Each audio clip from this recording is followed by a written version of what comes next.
আগামী সন্তানদের জন্য একটা পথ প্রদর্শনের কাজ করবে।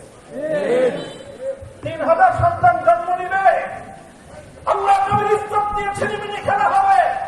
আর আমাদেরকে বলবেন শুধুমাত্র নীরব থাকতে, শুধু আমাদেরকে বলবেন নমনীয় থাকতে।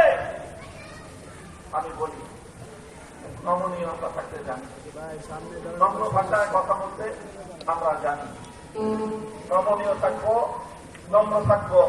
কিন্তু মনে রাখবেন খেলা হলে